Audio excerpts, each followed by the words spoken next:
분들, 우리 시골촌 분이 혹시 제 시간 쓰시려면 쓰셔도 돼요. 네, 10분 해서 여기 뵈니까 다들 뭐 우리 함께 싸우셨던 분들이에요. 여기 의원님들이 계셨으면 제가 새로운 얘기를 좀 해볼까 하는데 아유 그죠? 오랜만에 다들 뵙는 분들이 계시네요. 늦게 오셨네요. 예, 저는 지금 재판을 받고 왔습니다. 지난 그 투쟁 중에 이 사람들이 눈이 부셔서 안 돼요. 꺼주시죠, 제가. 아니 이거 예 옆으로 좀 할게요.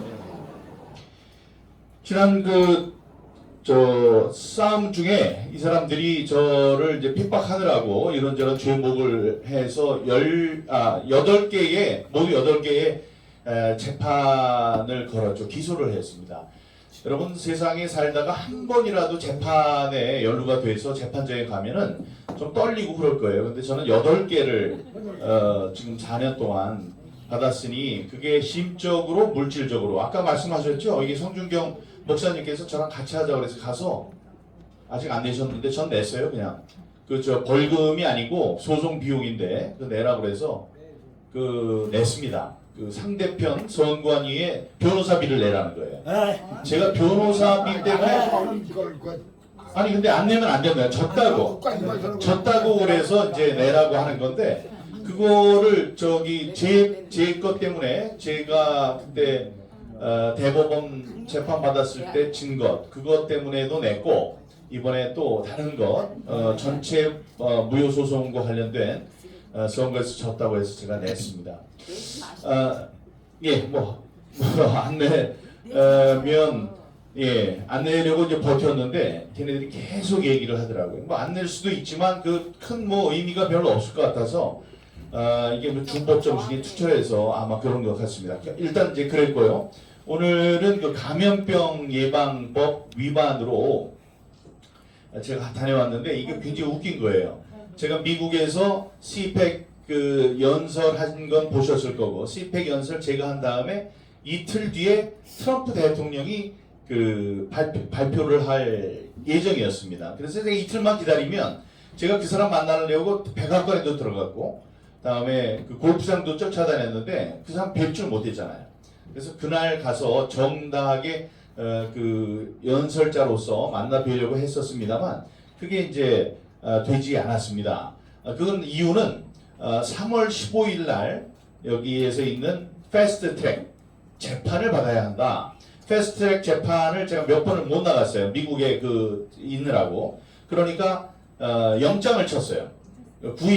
구인하라. 그래서 구인했는데 국내에 없으니까 한 번 집행이 안 됐고 다음번에 이제 또 안 나오면 안 된다 그래서 제가 그거 때문에 미국에 갔다 왔으니까 입국을 했으니까 15일 동안 가택 격리를 해야 합니다. 자택 격리를 하는 도중에 경찰관 3명이 찾아와서 아빠 계시냐? 아빠 여기 같은 단지에 있는 할머니 댁에서 좀 자택 격리 중이시다 그랬더니 저 3월 15일 날 재판에 꼭 나오시라고 그래라. 안 그러면 구인된다. 강제 구인된다. 잡아간다. 그래서 꼭 전화라고 이렇게 얘기를 했었습니다. 그래서 그날 제가 갔어요. 15일 날. 근데 15일 날 12시까지 집에 있어야 된다는 거를 아니 저는 10시까지 안 오면 잡아간다 그러고 영장도 치고 막 그러니까 얼마나 무섭습니까? 그래서 차를 타고 갔죠. 갔더니 판사께서 12시까지 격리면 12시까지 차에 있다가 들어와라. 그래서 12시까지 차에 있다가 12시에 올라갔어요. 근데 이 사람들이 저를 고발했는데 고발한 이유가 뭐냐면 12시인데 왜 10시에 나왔냐고. 이건 아니 한 판사는 안 오면 잡아놓는다고 그러고 갔더니 그것 때문에 판사가 저한테 유죄를 때린 거예요. 유죄라고 해봤자 70만 원 벌금을 1년 유예한다. 벌금 1년 유예 이렇게 얘기하니까 헷갈려가지고 70만 원에다 1년 징역에다가 그게 유예된다. 이게 아니고 70만 원의 벌금을 1년 동안 아무 죄가 없으면 안 내도 된다 이거예요. 그러나 저한테 빨간 줄이 가는 거잖아요. 그래서 이제 저희들이 항소심을 이제 신청을 했고 오늘 고영 변호사님께서 써주신 진술서까지 같이 했는데 신분을 확인할 게 없다고 그래서 다시 한번 11월 26일에 열기로 하고 오늘은 좀 간단히 해서 이제 왔습니다. 여기 그래서 전부 다 이제 아는 분들이에요. 몇 분을 빼놓으면 저보다 더 많이 알 수가 있어요. 근데 지난번에 인하대학교에서 정말 명문 인하대학교에서 그 로스쿨 법학 전문 대학원에서 몰래 수모한 것도 아니고 법학 대학 전문 대학원에 대학원 원장께서 와서 축사도 해주시고 황교안 대표께서 오셔서 축사를 해주시고 이런 속에서 이 세미나를 했는데 세미나가 너무나 훌륭했고 몰랐던 분들 인천에 있던 분들이 오늘 제가 아까 왔다 갔다 하면서 들었습니다만은 허병기 교수님 오늘 이거 쫙 하는 거 들으셨죠? 네. 처음 듣는 분도 계시죠?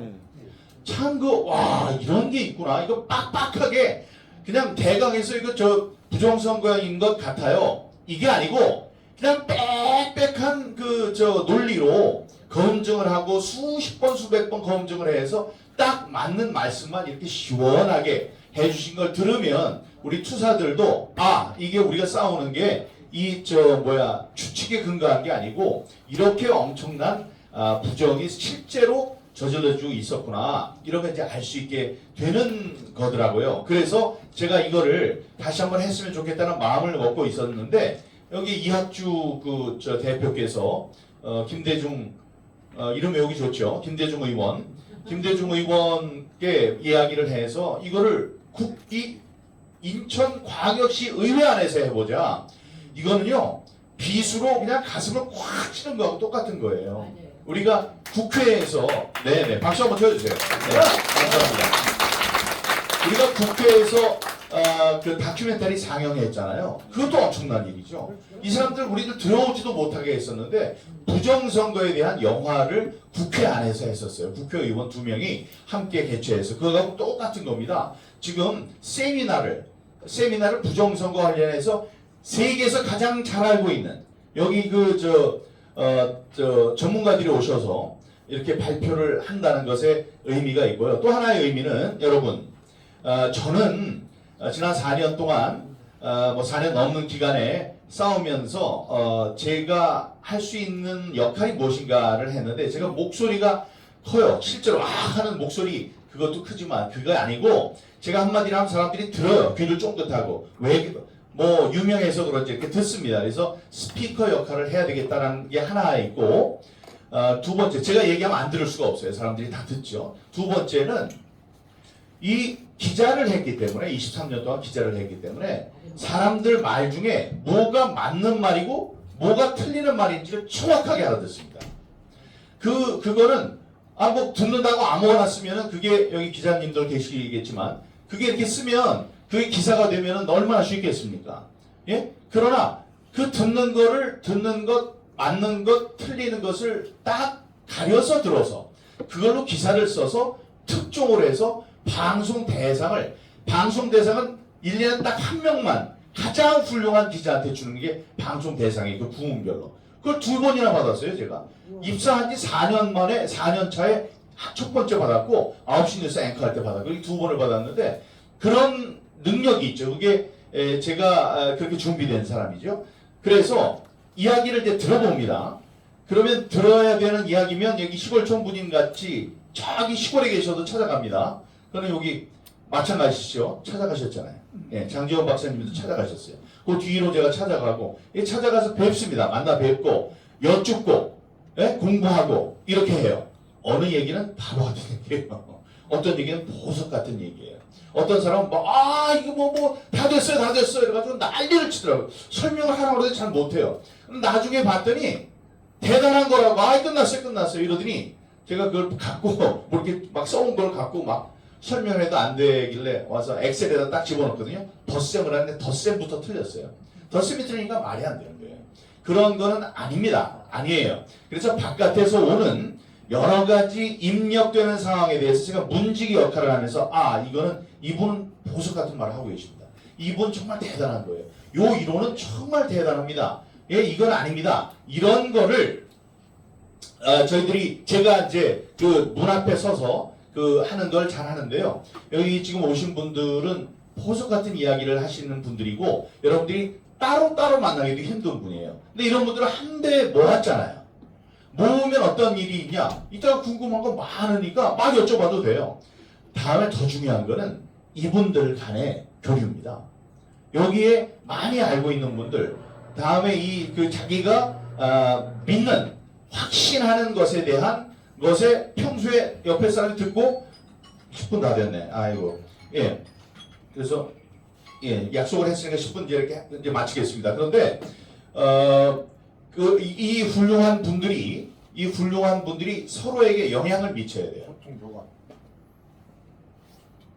예, 소통과 교감을 하는 거예요. 소통과 교감을 해서 서로 그렇구나. 이게 평소에 궁금하고 이거 아닌 것 같았는데 그 말씀이 아니구나.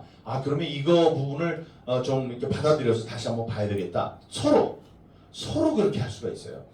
장지원 박사님도 찾아가셨잖아요. 10월까지. 내가 가서 여쭤봤더니 여기서 저 장지원 박사님 같이 김치찌개 먹던데요. 이러시더라고요. 그래서 그러냐고. 그래서 뭘 물어보셨냐 그랬더니 뭐 이렇게 물어보셨다고 그런 얘기도 하는 겁니다. 이렇게 모여서 서로에게 영향을 주고받고 검증을 하고 다음에 격려도 하는 거예요. 힘드셨죠? 혼자 어디 저 용돈 주는데도 없고 그런데 얼마나 그 4년 동안 버티는데 힘드셨습니까? 나는 직업이라도 있지. 이런 얘기들, 예? 식사나 같이 하시죠. 이런 얘기들 다음번에 만나가지고 우리 궁금한 거 있으면 여쭤봐도 되겠죠. 전화 드려도 되겠죠. 이런 것들 그렇게 하면서 우리가 이 부정선거의 실체에 더 가까이 갈 수 있다. 저는 그렇게 생각합니다. 저는 25일이니까 며칠 안 남은 오늘 22일이죠. 3일 뒤에 미국으로 가겠습니다. 미국에 가서 이 대선을 보고 오겠습니다. 미국 대선 지난번에 있었던 거 부정선거입니다. 제가 워싱턴 특파원을 했던 사람이에요. 특파원 하면 대선 같은 거 며칠 보고 기사도 안 쓰는데 저는 석 달 동안을 저기만 봤어요. 부정선거 대선만 봤어요. 그 전, 후 다 해서 본 것을 전부 다 종합할 때 이거는 분명한 부정선거다. 그래서 그것이 어떻게 해결되는지를 계속 봤습니다. 봤는데 결국 묻히게 되더라고요. 그러나 제가 자부하듯이 지금 트럼프 대통령 자기가 얘기하잖아요. 나처럼 부정선거에 대해서 많이 하는 사람 없습니다. 그러니까 내가 고치겠습니다. 이랬습니다. 우리가 지금 싸우고 있는데 힘이 요즘에 좀 빠진 것 같죠. 이렇게 이거 좀 돌파구가 없는 것 같잖아요. 근데 돌파구가 있는 게 이번에 선거 있었죠? 교육감 선거. 다른 선거 다 합쳐놓은 것보다 더 중요한 선거가 그 겨울 교육감 보궐선거였습니다. 7만 명? 70만 명인가? 예, 그런 분이 7만 명인가쯤이 그 사전선거를 하고 122만 명이 당일 투표를 했습니다. 그러면 어디에서 판가름이 나야 돼요? 당일에서 나야죠. 당일에서 조전혁 후보가 10만 표를 이겼어요. 그러면 요만큼 3분의 1인 그러니까 반이죠. 그러면 5만 표를 이겨야지. 그래서 조전혁 후보가 15만 표를 이겼어야 마땅한데 결과는 어떻게 됐냐? 이만큼에서 10만 표를 이겼는데 요만큼에서 18만 표를 쳤어요. 이게 어쩌면 계속 이렇게 나오네요. 저도요 당일 선거에서 3,000표를 이겼어요. 3,000표를 이겼으면 요만큼 있는 사전 투표에서 1,500표를 이겨서 4,500표를 이겼어야죠. 그런데 이만큼에서 3,000표를 이겼는데 요만큼에서 6,000표를 졌다고 나오잖아요. 사전 투표. 이게 계속되니까 사실 같습니까? 뉴 노멀 같아요? 정상 같아요? 아닙니다. 절대로 아닙니다. 여기 다 말씀하시는 분들이 말씀하시는 게 그때 치과 의사 그분도 그러셨고 대수의 법조원은 아까 말씀하셨을 거예요. 충분히 큰 표본 집단이라면 모 집단의 성격에 수렴한다, 같아져야 된다, 비슷해야 한다. 전제가 붙습니다. 충분히 큰 표본 집단이라면 수만 명이 3,000명이라고 고기를 넘으면 된다고 말씀해 주시는 분들이 계셨는데 그걸 훨씬 넘는 수십만 수백만이 하는 투표에서 아주 그냥 같은 모집단에서 같은 지역구에서 하는데 여긴 틀리고 그게 서로가 허용하는 범위를 훨씬 넘어섰다. 예? 훨씬 넘어서 이게 자주 있느냐? 한 번도 있으면 안 된다. 예? 그렇게 말씀하시잖아요. 그 나오는 게 수십억 배, 일시 백천만, 10만 명만, 천만 억, 10억, 100억, 천억, 조, 10조, 100조, 천천경, 10경, 100경, 천경 해. 거기까지 가는 거분의 일이니까 현실 세계에서는 있을 수 없는 그런 일들이 이제 벌어지고 있는 것입니다. 자, 그래서 그런데 실제로 나갔던 후보가 가장 힘이 있으니까 이거 안 돼. 그래서 나 한번 재검표할까 이거만 이렇게 나와야 되는데 갔더니 가서 내가 통해서 내가 쓴 글을 긁어다 줬더니 거기서 뭐가 나왔냐면 뭐 따라 왔어요. 득달같이 왔대요. 나한테 전달해주는 사람 입장에서는 득달같이 와가지고 봤더니 그거를 AI에다 물어봤어. 내가 얘기한 게 어떻게 맞고 틀리는지를 AI에다 물어봤더라고요. AI. 그러니까 그렇게 하면 안 돼요. AI는 똑똑하면 똑똑한 대답을 하고 바보 같은 질문하면 바보 같은 답이 나오는 거예요. 계속 후속 질문을 해야지. AI가 얘기하니까 이거 좀 아닌 것 같은데요. 이렇게 하고 말더라고요. 너무나 슬픈 일입니다. 자, 시간을 어떻게 잘 배정을 해서 다음 분들이 또 계실 테니까요. 서로 질문하는 과정에서 우리들이 더 많은 것을 알아가는 그런 과정이 됐으면 좋겠습니다. 여러분 감사합니다.